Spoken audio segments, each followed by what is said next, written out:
kampung cukup ramai. Tukang sayur berhenti di depan rumah Bu Lina. Beberapa ibu-ibu sudah berkumpul, termasuk Bu Lasti yang sejak awal tampak kurang senang. Duh, sayur begini aja udah kayak rebutan emas ya. Tiap hari ada, jangan antri duluan. Namanya juga belanja pagi, Bu. Sayurnya kan masih segar-segar. Makanya ibu-ibu suka buru-buru nih, biar dapet yang bagus. Iya ya. Kalau saya mah paling dapet sisaan. Uang rumah aja seadanya. Lah, Bu, yang penting kan sehat dan bisa dimasak buat keluarga. Nggak harus selalu yang wah.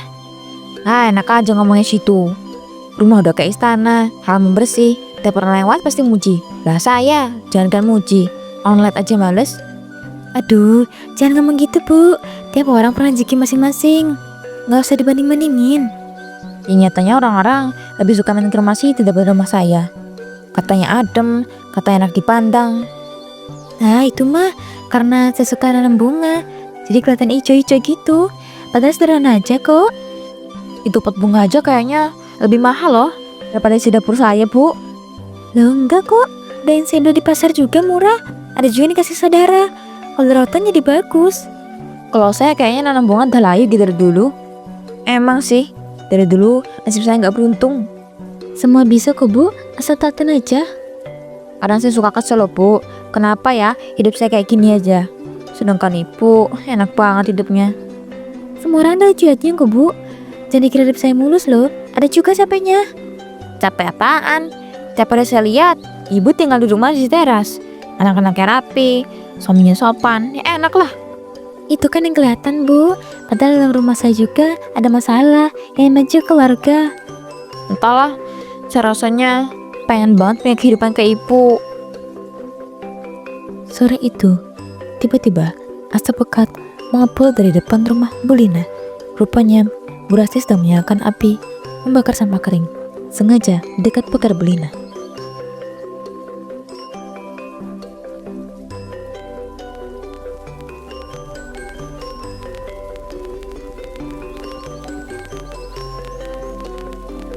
Waduh, Bu, maaf ya saya ngomong.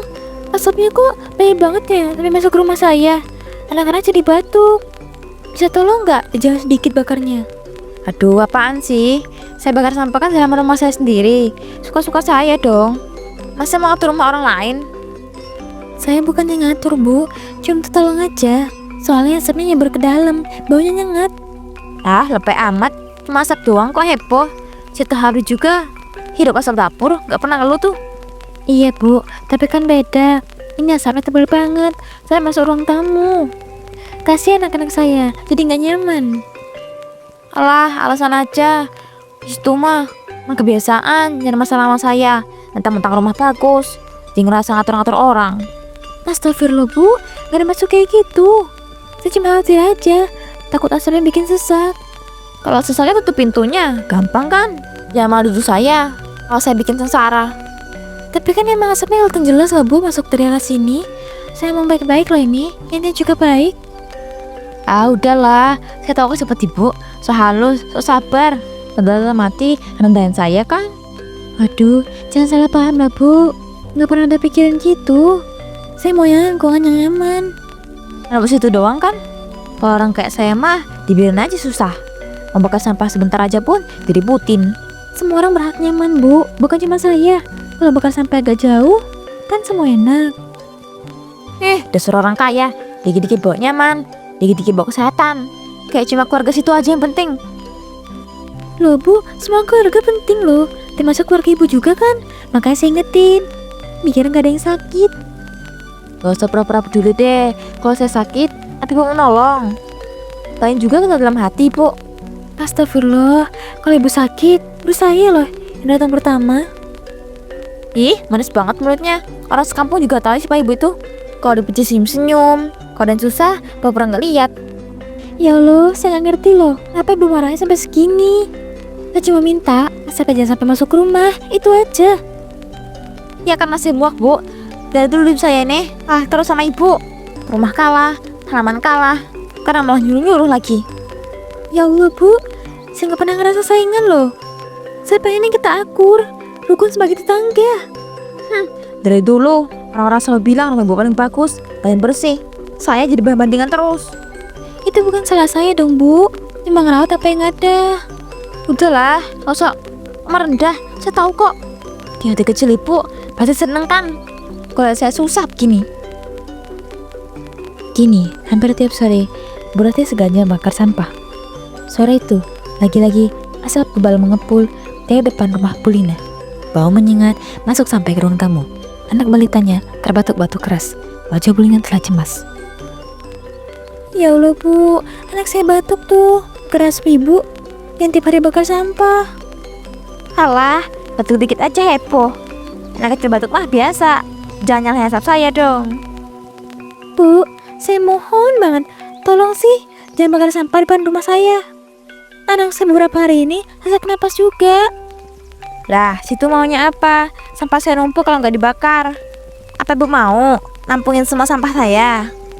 Bukan gitu, tapi kan bisa tuh dibakar agak jauh. Atau ditunggu dulu tuh, biar nggak tiap hari. Yalah, ribet banget. Mau kapanpun, dimanapun, urusan saya. Saya kebaikan ngatur situ. Cuma tolong aja. Anak saya tuh nanti nggak bisa tidur loh, karena batuk kena sesak. Anak sakitnya ke dokter, jangan salahin saya. Saya cuma gara-gara bakar sampah saya doang. Tapi jelas-jelas loh, tiap hari bakar sampah. Tiap hari juga anak saya kumat batuknya. Lebay. Anak sakit itu banyak sebab. Bisa karena es, debu. Kenapa? Udah saya yang disalahin. Karena kelihatan jelas loh, Bu. Asalnya masuk rumah saya, bahkan kamar anak saya. Itu pikir enak. Mau serba ada. Kenapa nyalain saya? Pak Derma yang dari tadi memperhatikan akhirnya mendekat. Wajahnya terlihat geram.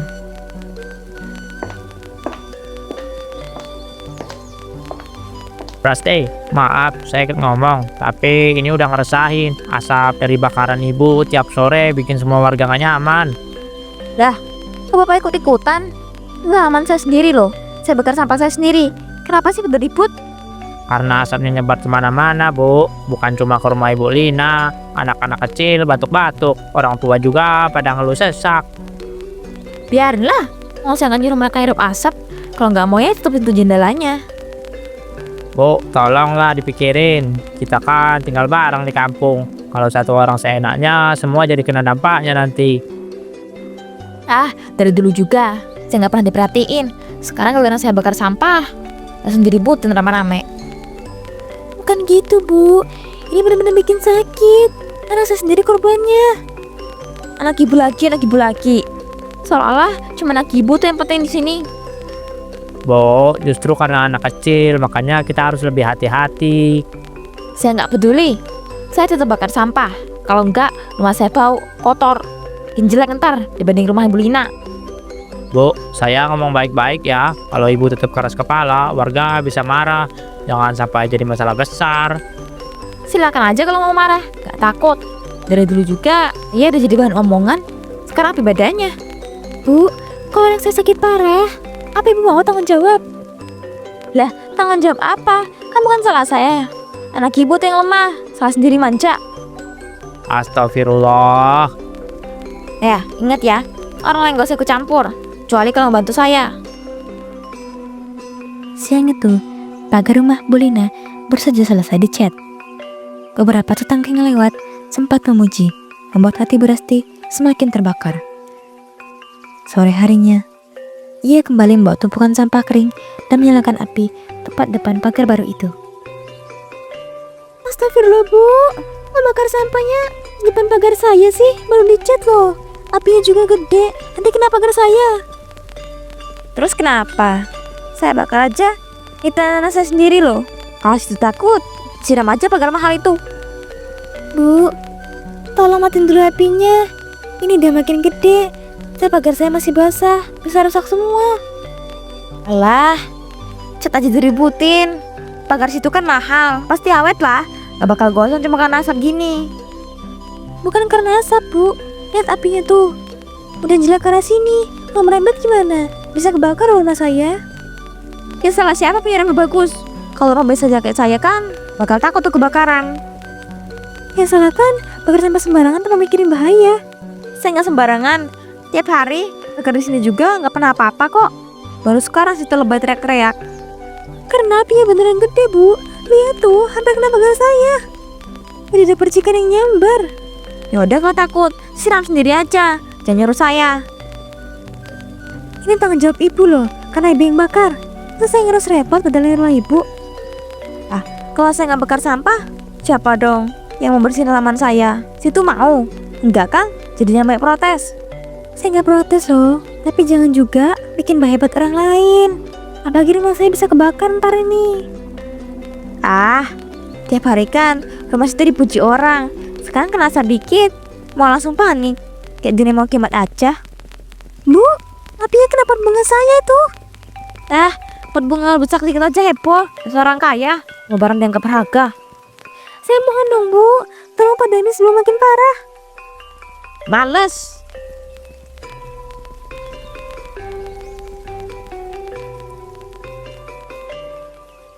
Malamnya, meski dari kampung dingin, Bu Rasti gelisah di tempat tidurnya. Tubuhnya panas. Rasanya seperti terbakar dari dalam.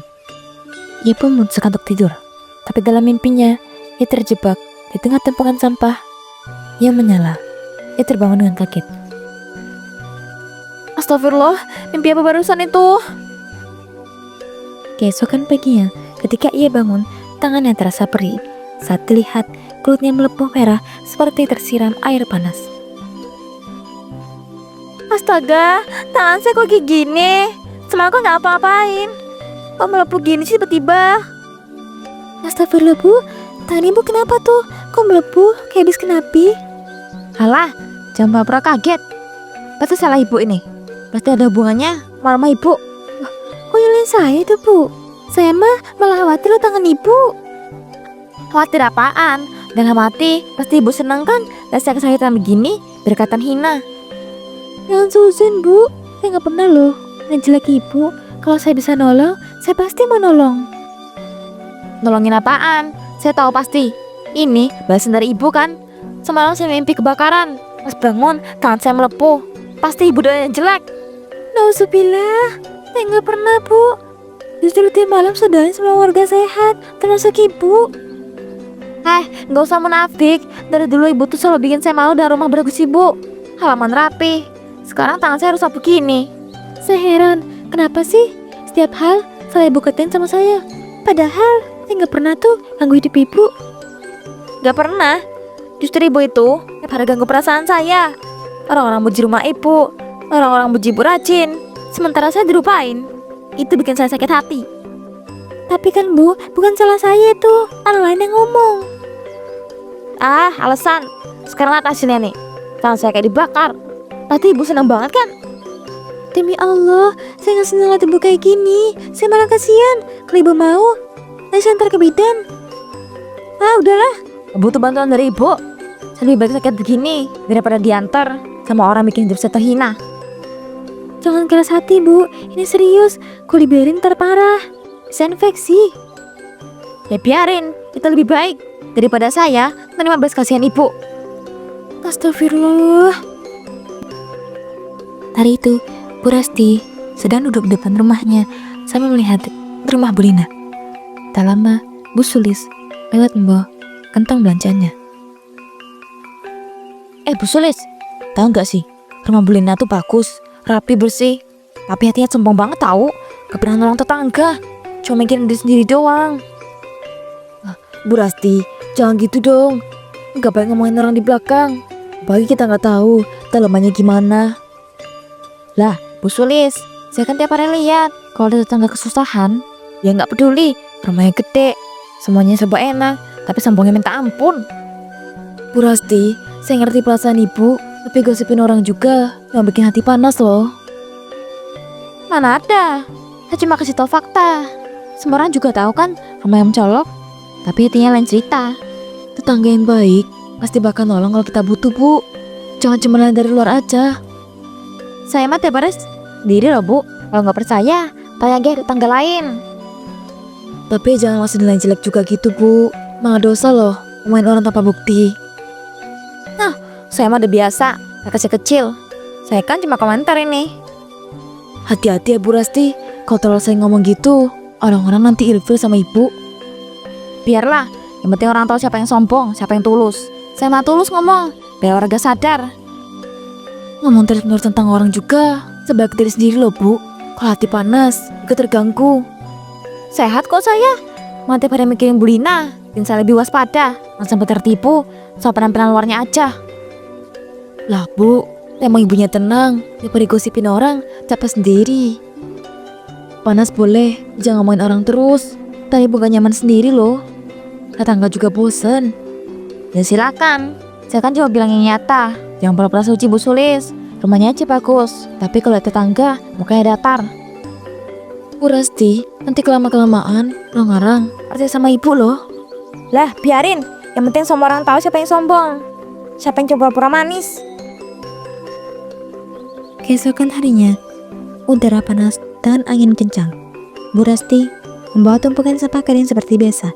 Niatnya membakar tepat di lantai depan rumahnya. Tiap hari orang ribut karena saya bakar sampah. Sekarang saya bakar lagi. Biar semua tahu. Saya gak takut sama siapapun.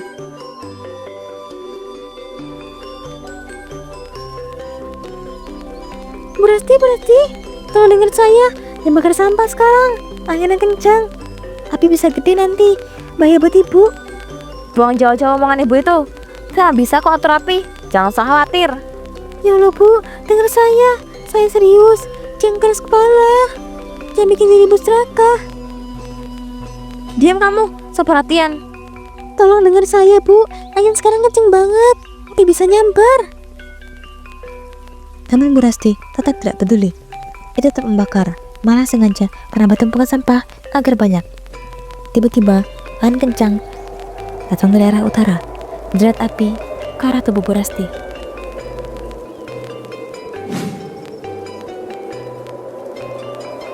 Aduh, panas, api. Ya Allah Bu Rasti, bentar ya, saya ambil air. Tenang Bu, jangan panik, tahan bentar. Astagfirullah.